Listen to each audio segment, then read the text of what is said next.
MLJ magazines used to publish superhero comics until their comic book about Archie and his gang of friends from Riverdale High became so popular they renamed the company Archie Comics. Red Circle was an imprint of Archie Comics, which published their old superhero characters as well as fantasy and horror comics.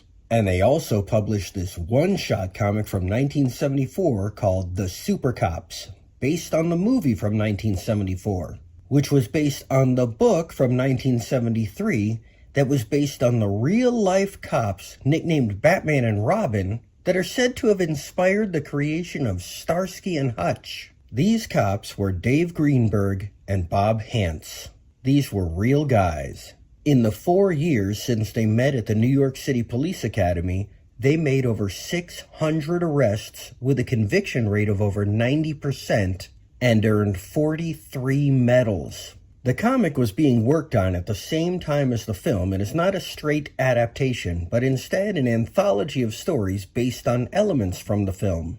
I was absolutely shocked at how much I loved this movie. It is pure 70s New York City cop detective stuff like Serpico and Dirty Harry, but with that partner element that Starsky and Hutch had.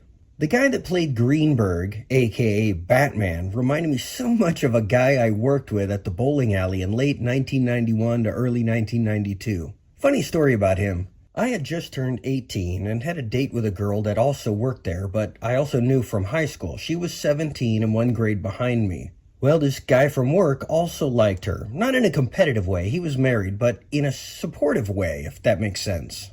I remember thinking, how could he possibly find her attractive? We were just kids, and he's so old. He's like the oldest guy in the world. He was 26, had a mustache, and a child in kindergarten.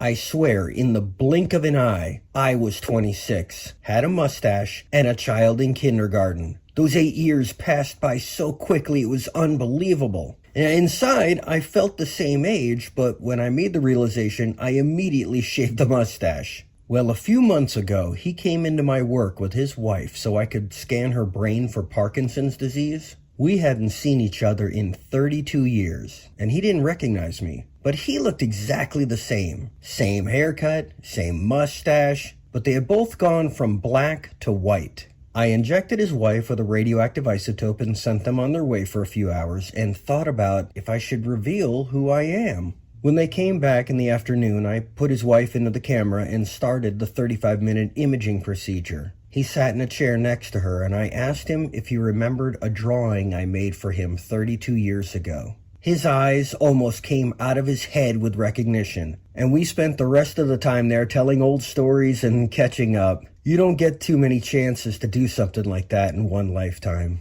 but I'm glad I did. Until next time.